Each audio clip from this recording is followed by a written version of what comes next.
जब मैं 5 साल का था, मेरी माँ, मेरा भाई और मैं अपने घर में शिफ्ट हुए।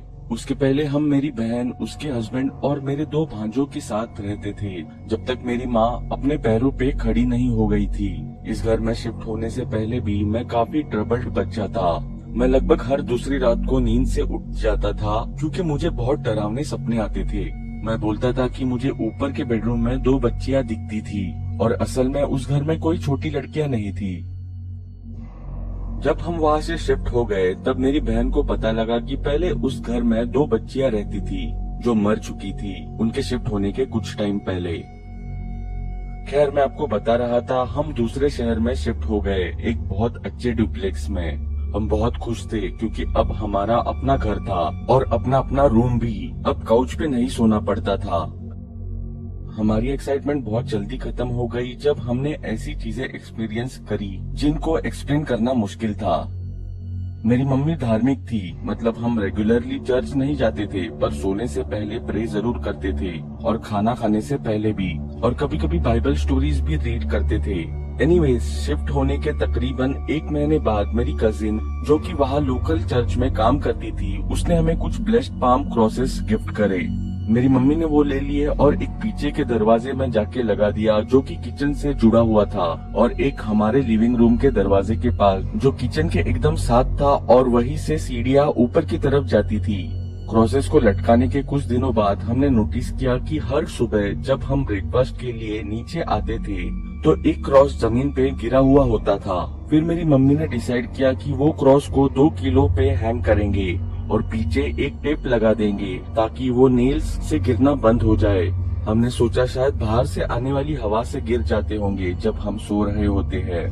मुझे सारे के सारे एक्सपीरियंस तो याद नहीं आ रहे, बट मुझे ये जरूर याद है कि कोई दीवार के अंदर था जो मुझसे बात करने की कोशिश कर रहा था। मेरी मम्मी ने सबसे पहले ये नोटिस किया क्योंकि मैं लिविंग रूम में अपने खिलौने के साथ खेलना बंद कर दिया था। मैं उनसे कुछ ही फीट के दूरी पर ऊपर देखते हुए बोलता था, वो वापस आ गया है, और फिर खेलने लग जाता था। फिर कुछ महीनों में और भी ज्यादा अजीब चीजें होने लगी।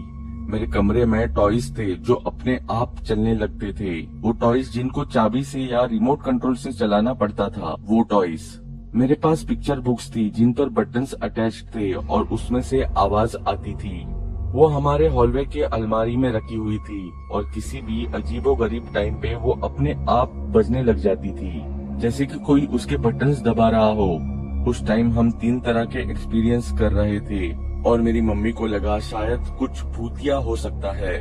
मेरी मम्मी बाहर गई और एक साधु से झाड़ा ले आई। सोचा एक बार घर का झाड़ा कर ले। जब मैं और मेरा भाई स्कूल में थे, जब घर में झाड़ा चल रहा था, मम्मी ने झाड़ा सब जगह किया, लिविंग रूम, किचन, हॉलवेज और बाथरूम, और मेरे भाई के और अपने रूम में भी। और जैसे ही वो मेरे कमरे में घुसने लगी, उन्हें एक अजीब सा एहसास हुआ, पर फिर भी वो अंदर चल गई और मेरे कमरे में ज्यादा करना शुरू कर दिया। जब वो मेरे कमरे में घूम रही थी, तभी अचानक उन्हें लगा कोई धीरे से उनका नाम बुलाने लगा हो। डेब्रा।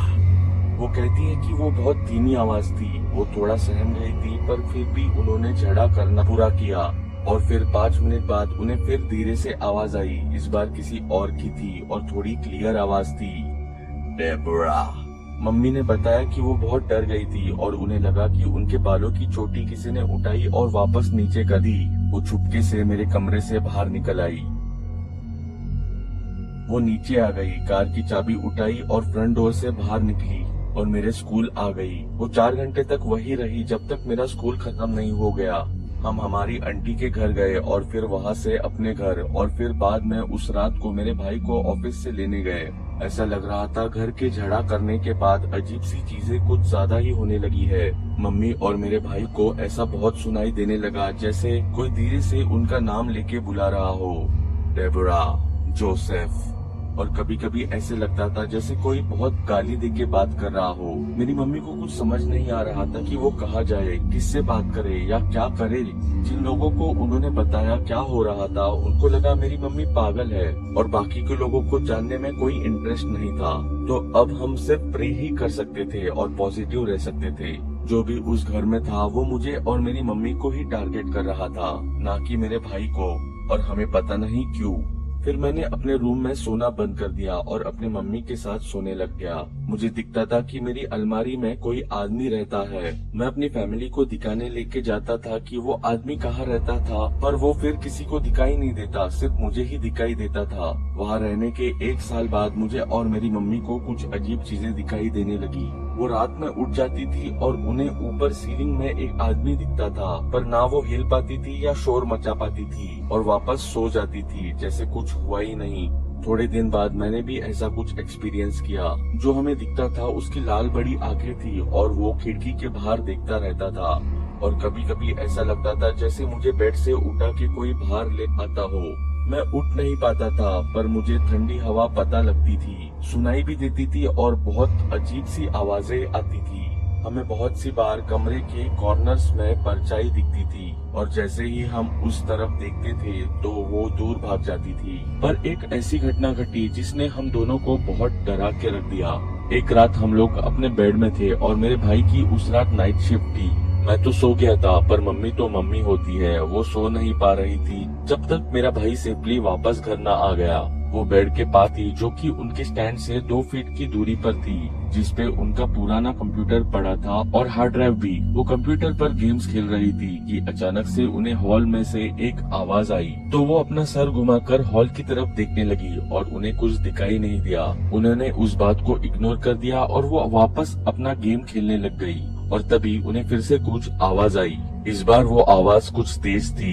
उन्होंने जब इस बार अपना सर घुमाकर देखा तो उन्हें कुछ पतला सा छोटा सा मांस के रंग का कुछ दिखा, जो कि दूसरी तरफ से आ रहा था। लग रहा था जैसे वो बाथरूम मेरे भाई के कमरे या हॉलवे की सीढ़ियों से आ रहा था और मेरे बेडरूम में घुस रहा था। ढंग से समझाऊं तो वो एलियंस मूवी के एलियन जैसा दिख रहा था। लंबा नोकीला सर, पर उसमें मांस कम था। उन्होंने जो अभी देखा था उससे वो डर के मारे हांफने लग गई और अपनी जगह पर सहम गई और फिर रुक गई। जैसे ही उन्हें फिर से आवाज आई, वो पीछे मुड़ी और उन्होंने देखा उस प्राणी का कोई चेहरा नहीं था, कुछ भी नहीं था जो वो देख सकती। वो वही डरी और सहमी सी बैठी रही। उन्हें पता था कि क्या हो रहा था और उन्होंने प्रे करना शुरू कर दिया। वो प्राणी मुड़ा और बेडरूम की तरफ जाने लगा। उन्हें नहीं पता था कि वो उस सिचुएशन में क्या करे। वो सोच में पड़ गई कि क्या वो मेरे रूम में आके मुझे उठाकर नीचे हॉलवे में लेके जाए, या फिर मेरे रूम में आकर 2nd फ्लोर से नीचे जंप करे, या फिर पुलिस को कॉल करे। पर उन्होंने क्या किया, वो वहीं पर 5 मिनट बैठी रही और फिर साहस कर देखने गई कि वो प्राणी आखिर था क्या और क्या कर रहा था। वो खड़ी हुई, हॉलवे में गई, वहाँ की लाइट जलाई, मेरे बेडरूम में गई और वहाँ की लाइट जलाई और थैंकफुली वहाँ कोई नहीं था। उन्होंने सब जगह देखा, बेड के नीचे, अलमारी के अंदर, और चेक किया कि खिड़की भी बंद थी और वहाँ कुछ भी नहीं था। वो फिर वापस बेडरूम में आई और पूरी रात वहाँ बैठी रही और मेरे भाई के आने का वेट करती रही। अगला दिन ठीक था, हमने कुछ अजीब सा महसूस नहीं किया। ऐसा नहीं है कि ये सब रोज होता था।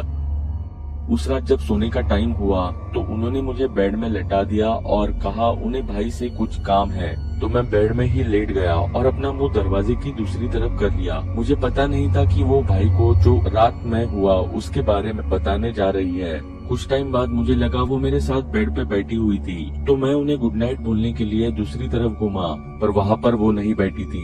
वहाँ जो बैठा था, भगवान कसम अगर झूठ बोल रहा हूँ तो अभी मर जाऊं। मैंने जो देखा वो एक काला सा प्राणी था। उसमें एक मास्क लटक रहा था और उसका सर मेरी तरफ झुका हुआ था।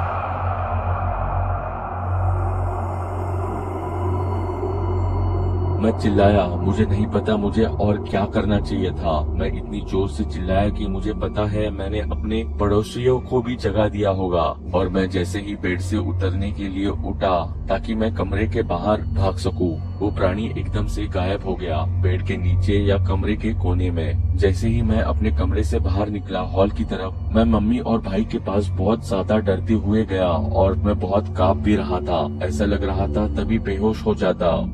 उनको समझाने की कोशिश कर रहा था कि मैंने अभी क्या देखा और हमें उस घर से निकलना चाहिए। आज तक मैं और मेरी मम्मी ने जो भी एक्सपीरियंस किया था वो कभी शेयर नहीं किया था। तब मैं 5 या 6 साल का था। मुझे नहीं पता था उन्होंने आज तक क्या देखा था और ना ही उन्हें पता था कि मैंने क्या देखा था। पर वो कुछ ऐसे एक्सपीरियंस थे जो हम दोनों समझ पा रहे थे। उस रात हम सब लोग सोफे पर ही सोए।